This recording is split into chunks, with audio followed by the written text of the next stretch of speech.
Probably knight c3 is the best move here, but white played h3. Kasparov played b5, which is an excellent move, and typical Kasparov. He's just getting on with the job. Now, if we look at the pawn structure, then it's correct for Kasparov to be playing on the queen side. His pawn on c5, that Sicilian pawn has got some control over the center, and the bishop on g7 is attacking down against on the long diagonal. g4 was played. Now, Luke McShane, Grandmaster McShane, commenting on this game, suggested knight c3 first, b4, knight e2, and only then playing g4. He says that the knight can be useful on e2. I think he's on the right track, and in that case it's better to play a knight c3 in this position, because then black has to waste a move on rook b8. Sorry, in this position white should play knight c3. But, okay, as it turned out, g4. Probably Kasparov was... Perhaps he was already unimpressed with this g4, although in principle g4 is the right plan. Although normally, as we've just seen, the knight would be towards the king side. But so far it's probably not too bad. a5.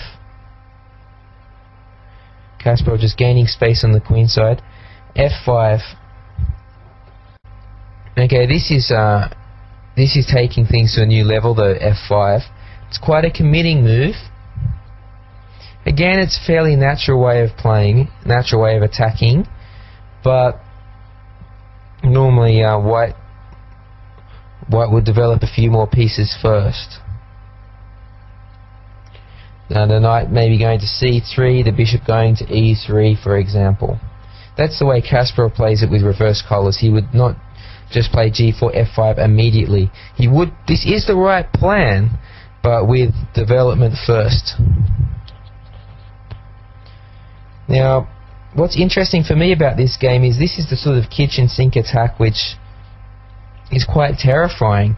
Kasparov makes it look pretty bad and he wins very quickly. But I think in a practical game, Fedorov playing a lesser man, he could have a lot of success with this attack.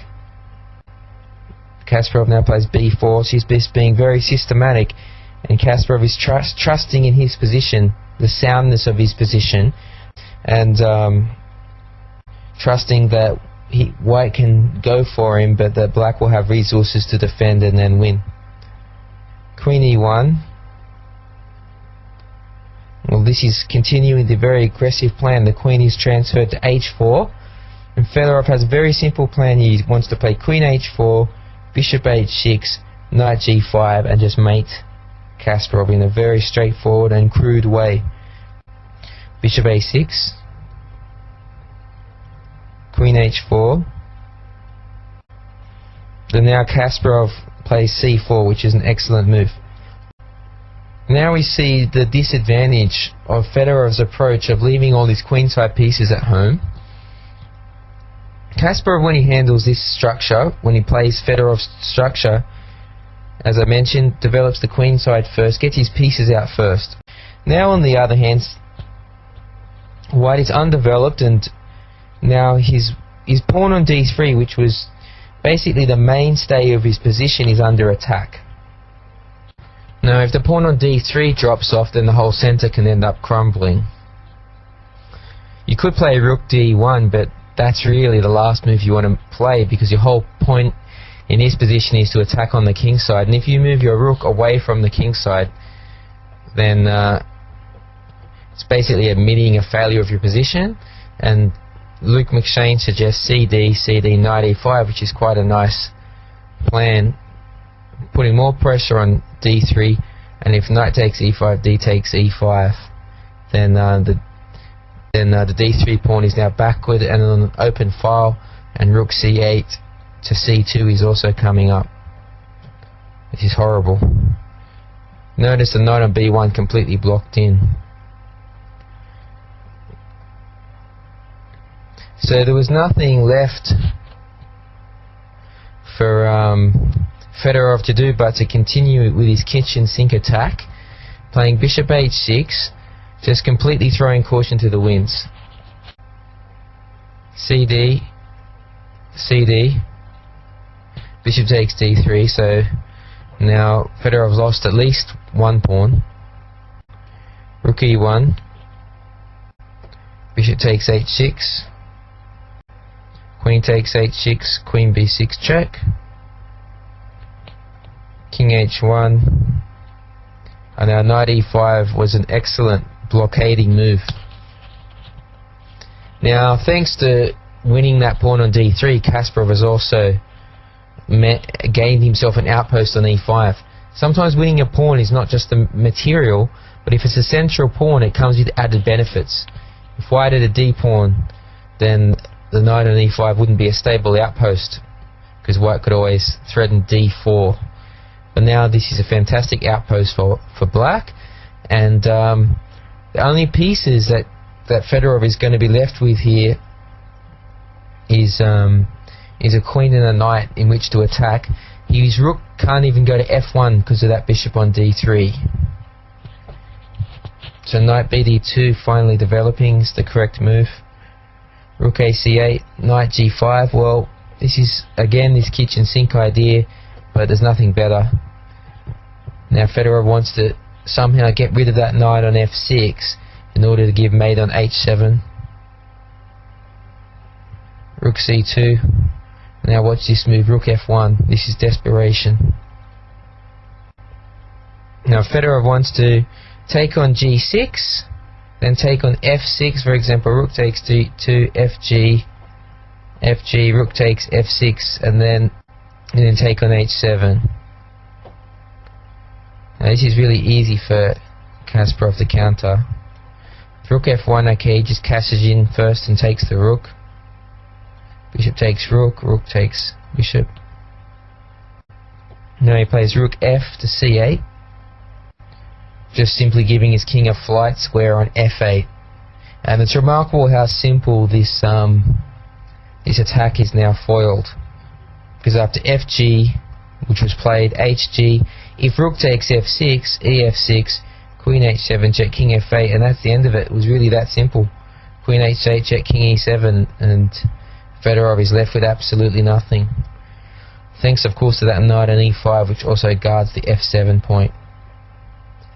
So knight b3 was played. Now Kasparov can just come in for his own kill with rook takes g2, king takes g2, rook c2, check, king g3, queen e3, check. And the position is just hopeless for Fedorov. He actually resigned at this point. Ironically, it turned out white's king was weaker than Kasparov's. Now, I'd like to finish that with the closing comments with Kasparov's, another quote from Kasparov's book. I admit I didn't have to do anything special to score this easy victory. My opponent had played without a sound strategy and eventually reached a dead end. What Fedorov failed to do was to ask himself early on what conditions would need to be fulfilled for his attack to succeed. He decided he wanted to cross the river and walk right into the water instead of looking for a bridge.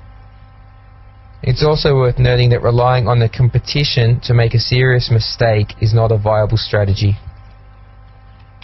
Now, for the studious out there, I recommend you look up a game between Sarkis, P-S-A-K-H-I-S, against Kasparov.